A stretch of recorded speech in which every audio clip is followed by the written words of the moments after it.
예, 올해 마지막 주를 맞아서 이제 내년에 우리가 투자 전략은 어떻게 세워야 될까 각 분야 전문가들을 모시고 오늘부터 3일 동안 강의 시간을 준비했는데요.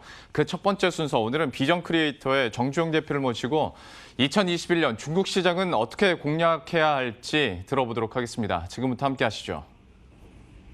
네, 안녕하세요. 예, 정주영입니다. 지난 1년을 일단 돌아보도록 할게요. 예. 일단 우리가 내년에 어떻게 중국 투자를 할 것이냐에 앞서서 중국 투자를 그러면 지난 1년 동안 왜 꺼리게 됐고 왜 안 하게 됐는지부터 살펴보도록 할게요. 일단 중국 투자에 대한 오해가 많아요. 그러니까 부채 위기로 금융위기 도래한다. 사실 외채가 높지 않으면은 부채 위기로 망할 가능성이 상당히 낮습니다. 그래서 외환위기 가능성은 중국에서 지금 현재 상황에서 일어나기 상당히 어렵습니다. 물리적으로. 그리고 무역전쟁 여파로 중국 경제와 산업이 어려워질 거다라고 보는 분들이 많아요. 근데 지금 1년 지켜봤을 때 가장 경제 상황이 좋은 건 중국입니다.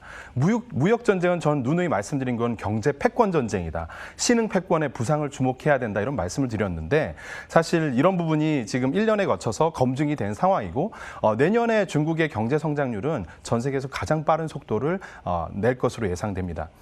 자, 그리고 기업에 들어갔을 때 뭐 이번 올해 보면 루신 커피, 러킹 커피라고 있죠. 뭐 거의 상패 위기까지 가고 뭐 매출을 부풀리기 이런 회계 이슈가 있었습니다. 없는 게 아니에요. 근데 사실 한국에 없습니까? 미국에 없습니까? 유럽에 없습니까? 전 세계 자본시장 어디나 이 회계 불투명성으로 인해서 불거지는 이슈들은 항상 상존하고 있고 이거는 어떻게 보면 중국만의 특수성이라고 보기보다는 성장이 빠르게 하는 기업들에서 나타나는 그런 문제적인 상황입니다. 이것을 잘 발라보려면 우리가 기업별로 경영진의 윤리성이나 그리고 어떤 그 회사의 과거 역사를 꾸준히 지켜볼 필요가 있는 것이죠. 그래서 중국 경제는 내년에도 G2의 지위가 지속적으로 강화되고 미국을 추격하는 속도가 더 빨라질 것으로 예상이 됩니다. 그래서 살펴보시면은 지금 뭐 중국을 이머징 마켓으로 분류하는 것 자체가 저는 잘못됐다고 생각을 하고요.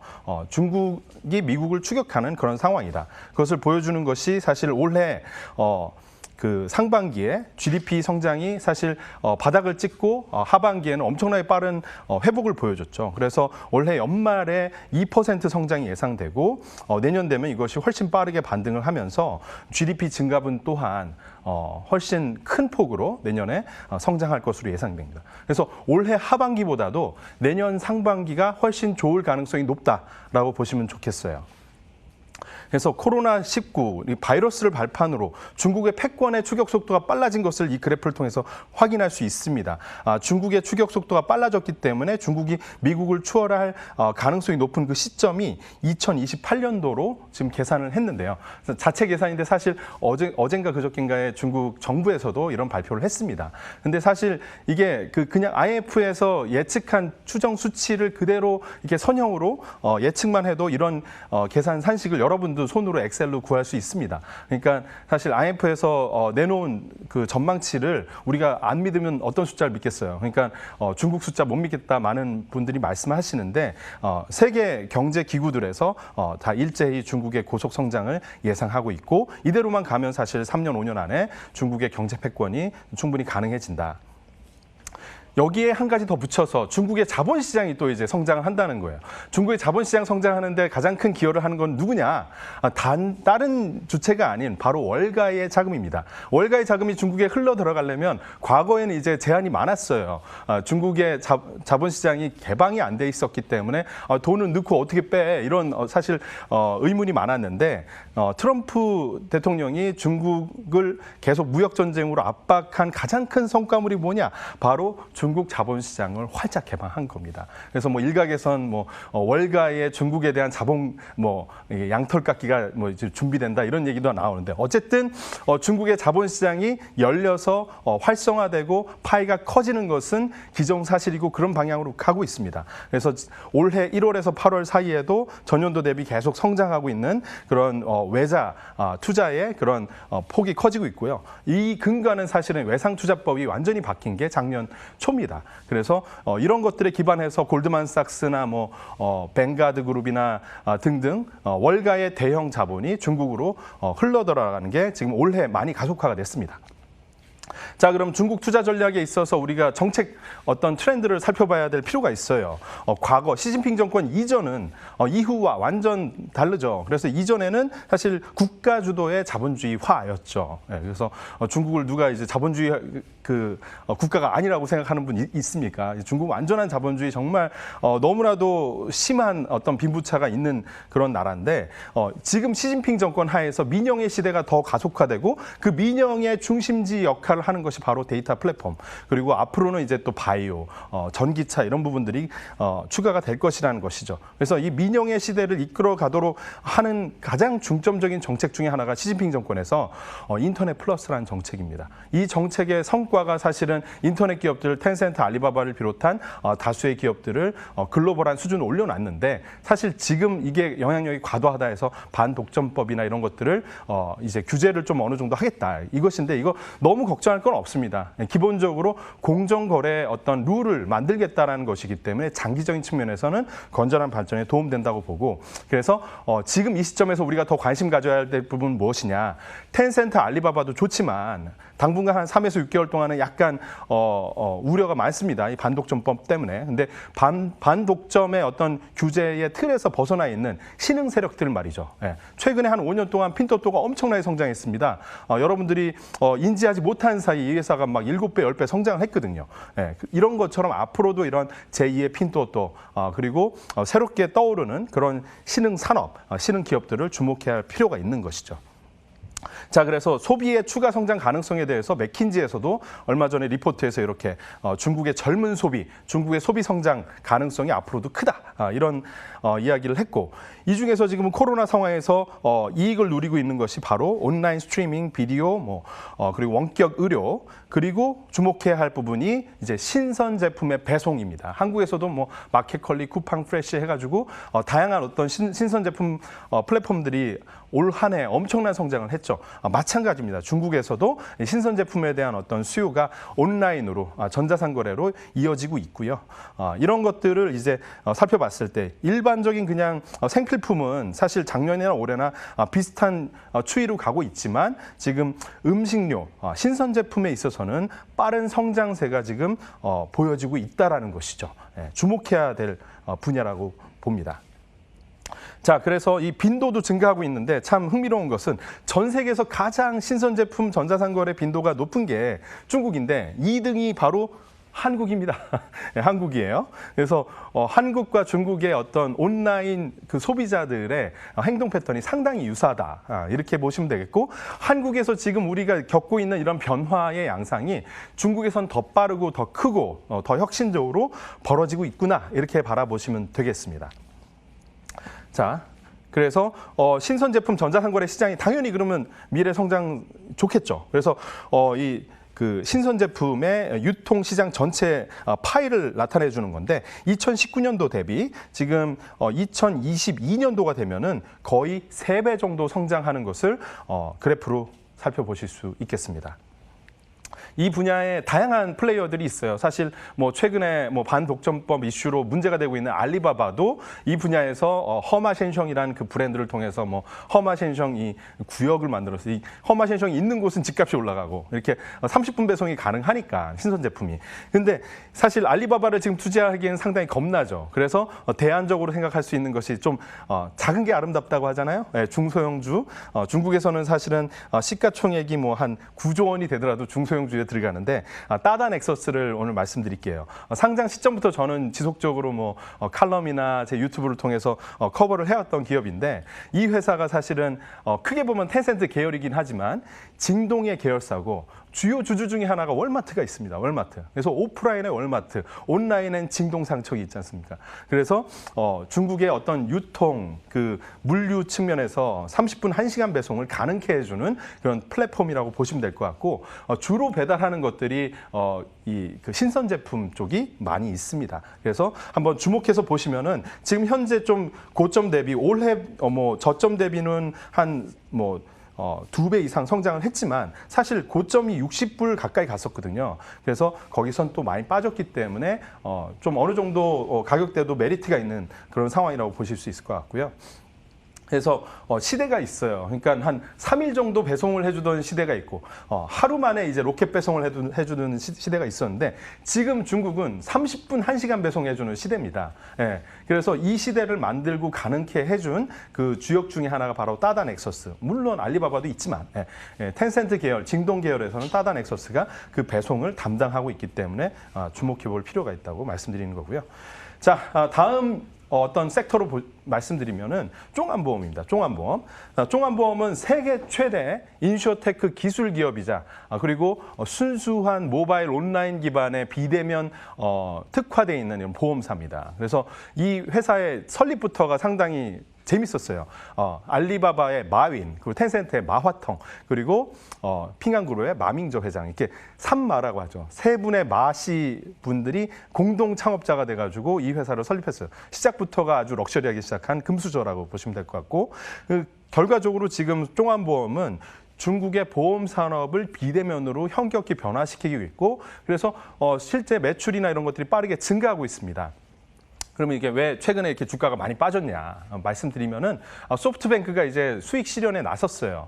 초기에 투자를 했다가 지금 이제 상장하고 나서 몇 년 지난 다음에 주가가 많이 오르니까 요즘에 이제 소뱅 유동성 이슈 이런 것 때문에 자산을 매각을 많이 했거든요. 그 중에 하나가 이거였습니다. 그래서 소프트뱅크가 많이 오랫동안 팔아서 주가가 상당히 오버행 이슈가 있다고 하죠. 계속 이제 상승 압박을 받았는데, 근데 앞으로 내년 상반기에는 실적 기반에서 다시 한번 상승 모멘텀이 올 만한 가능성이 충분히 있다. 이렇게 보고 있습니다. 그래서 종안보험의 성장 전략은 기술과 결국은 보험 산업을 융합시키는 거예요. 그래서 AI, 블록체인, 클라우드 컴퓨팅, 빅데이터 이걸 기반으로 해서 인슈어테크, 핀테크 접목을 해서 소비자들에게는 맞춤형 이렇게 맞춤형 보험이라고 하잖아요. 자기의 어떤 안전운전, 건강한 식습관을 하면은 그거에 따른 이제 보험을 추천을 해주고 보험료 산정을 실시간으로 바꿔주는 혁신적인 보험 솔루션을 이제는 동남아 그랩, 일본의 또 보험사들한테 기술 솔루션 수출도 하고 있습니다. 그게 매출이 꽤 되고 있거든요. 성장도 빠르게 하고 있고. 그래서 세계의 인슈어테크 시장을 리딩하고 있는 그런 기업으로서도 반드시 관심 가질 필요가 있겠습니다. 언젠가는 한국에도 이런 변화가 비슷하게 벌어질 거라고 생각을 하고요. 자, 요즘에 이제 중국에서 산업의 변화를 배워야 될 때가 된 거예요. 어떻게 하다 보니까. 그래서 우리가 중국 싫어하시는 분들 많습니다. 그런데 편견을 좀 버리고 팩트를 바라봐야 돼요. 현실을 바라보고 지금 중국이 잘하고 있는 건 그냥 인정을 해주고 그것이 세계를 리딩하고 있으면은 거기서 배워서 우리가 투자도 하고 수익도 내고 그리고 한국에서 벌어질 미래 변화 방향도 미리 선점을 해서 투자를 할 수 있는 것이죠. 자, 테슬라 관심 많았잖아요. 서학 개미 운동의 어떤 주축이 테슬라였죠. 일론 머스크. 근데 중국판 테슬라 니오 보시면은 주가가 올해 한 해에만도 거의 20배 이상 올랐습니다. 그래서 우리가 테슬라를 주목하는 사이에 중국판 테슬라인 니오가 이렇게 성장을 했다. 근데 참 재미있는 것은 이 니오의 주요 주주가 텐센트 그리고 영국의 헤지펀드인 벨리 기포드거든요. 근데 이 벨리 기포드와 텐센트가 또 어디의 주요 주주냐? 테슬라의 주요 주주예요. 되게 어떤 미국과 중국이 맨날 아웅다웅 싸우지만 사실은 되게 얽히고 설켜 있어요. 자본 측면에서는 특히. 자, 그래서 보시면은 주가가 많이 올랐는데 더 상승할 수 있겠느냐 많은 분들이 얘기를 해요. 근데 사실 내년에 중국의 전기차 충전소가 수십만 개가 더 증설이 됩니다. 그리고 그 전기차의 어떤 보급을 위한 인프라는 전 세계 어디보다도 중국이 이걸 뉴 인프라, 어떤 기초 자산이라고 해서 정부 차원에서 엄청난 투자를 할 거예요. 그렇기 때문에 이런 것에 대한 어떤 수혜가 지속적으로 이루어진다. 그런 측면에서 주목을 해볼 필요가 있습니다. 상당히 디자인도 괜찮고요. 제로백 4.9초 이렇게 나오고 내부 인테리어도 상당히 언뜻 보면 벤츠 같아요. 앰비언트 이런 라이트나. 그래서 향수도 이렇게 스마트하게 준다고 하고 그리고 자율주행 솔루션도 탑재되어 있는데 자체적인 기술은 아니에요. 모빌아이의 기술을 채용하고 있습니다. 그래서 중국에서는 사실은 자체 기술력을 너무 강조하진 않아요. 그냥 테슬라 반값 뭐 행사 요 정도 뭐 샤오미 전략이잖아요. 애플하고 똑같거나 더 나을 필요는 없는 거죠. 비슷한 수준이면 중국에서는 반값 가격에 팔면 많이 팔린다. 이렇게 보시면 될 것 같고 니오, 엑스펑 이런 두 회사 다 있는데 오늘은 일단 니오부터 설명을 드렸습니다. 그래서 이 회사의 특징은 사실 배터리 수압 이런 건데 이것도 사실 중국 시장의 특화적인 어떤 솔루션이라고 보여져요. 상당히 잘 되고 있고 배터리 충전할 시간 없으면 그냥 바꿔줄게. 5분, 10분 안에 바로 수압을 해줄게. 이런 제안입니다. 마지막으로 설명드릴 게 사실 베이진이라는 회사인데 중국의 바이오 기업이에요. 바이오 기업이 어느새 거의 25조 막 이렇게 기업 가치가 올라와 있습니다. 어떻게 이렇게 성장을 했냐. 정말 많은 파이프라인을 갖고 있고 이 회사의 경영진이 미국 사람도 상당히 많이 있습니다. 뭐 체어맨이 그냥 노랑머리 미국 사람이에요. 그러니까 중국 그 기업이 볼 때도 중국 사람만으로 구성되어 있는 이 바이오 기업은 사실 막 성장하기에 좀 어떻게 보면 좀 버겁다고 생각할 수도 있는 거죠. 그래서 어떤 신뢰성이나 역량 측면에서 이 중국 바이오 기업들이 최근에 보면은 중국인 그리고 미국의 경험 많은 인재분들 이렇게 융합을 해가지고 중국 시장을 우선 핀포인트를 해서 시장 점유율을 먹고 그리고 해외로 진출도 하는 그런 전략을 취하고 있는데 이 회사의 또 주요 주주가 암젠입니다. 글로벌한 제약사고 그리고 힐하우스 캐피탈이라는 아시아 최대 프라이빗 에쿼티 사모펀드가 또 주요한 주주로 들어가 있고 그래서 중국의 바이오 어떤 미래를 바라본다라고 하면 베이진이라는 기업은 꼭 포트폴리오 한 뭐 7, 8개 가운데 포함을 시켜야 된다고 저는 생각을 하고요. 그래서 베이진이 개발하고 있는 BTK 저해제는 미국에서도 첫 FDA 신약 승인, 그러니까 베스트 인 클래스라고 해서 이 분야에서는 가장 좋은 글로벌하게 신약이다. 이렇게 인정받을 정도로 기술력이 상당히 있는 회사라고 볼 수 있습니다. 그래서 일단 준비한 자료에 의해서 이 정도 말씀을 드렸고요. 예. 혹시 뭐 앵커분께서 궁금하신 게 있으시면 Q&A를 예, 저희 뭐 질문은 따로 준비는 안 돼 있었는데 네. 사실 저희 그 강의하시는 동안에 유튜브 채팅창을 제가 잠깐 봤거든요. 네. 그랬더니 그 정주영 대표 분석이랑 강의를 좀 이번에는 오랫동안 들을 수 있어서 너무 좋았다라고 얘기를 하시더라고요. 감사하죠. 네. 그동안에 저희가 몇 번은 뵀었는데 네. 시간이 제약이 있어서 뭐 네. 전기차면 전기차만 살짝 했었고 그런데 이번에는 전기차와 또 인슈어테크 전반적인 내년 공략할 만한 업종 그리고 바이오 쪽까지 얘기를 해주셨고 특히 중국 시장에 그 투자하시는 분들이 굉장히 많더라고요. 네. 그래서 도움이 많이 됐다라는 피드백들이 벌써 올라왔다라는 점 말씀드리겠습니다. 내년에는 꼭 돈을 벌으셨으면 좋겠어요. 그러니까 항상 중국 시장은 이렇게 두려움이 많으세요. 그래서 그냥 못 믿겠다. 중국 정부도 못 믿겠고 기업도 못 믿겠고 창업가도 못 믿겠다. 이런 것들이 많은데 사실은 월가 자금이나 유대 자본들이 중국 기업에 엄청나게 많은 투자를 합니다. 알리바바, 텐센트 다 사실은 해외 자본이 더 많죠. 그래서 오늘 소개해드린 그런 기업들도 대부분 이제 외자가 많이 들어와 있는 그런 기업들인데 내년 바라보실 때 우리 한국에서도 이제 서학개미, 동학개미 있었는데 중학개미 운동이 좀 일어났으면 좋겠다는 마음으로 오늘 설명을 드렸습니다. 아무래도 개인 투자자 입장에서는 예전에 있었던 그런 고정관념이라고 해야 될까요? 그러니까 어떤 신뢰성에 대한 문제들을 많이 제기하시는 분들이 역시 채팅창에도 많은데요.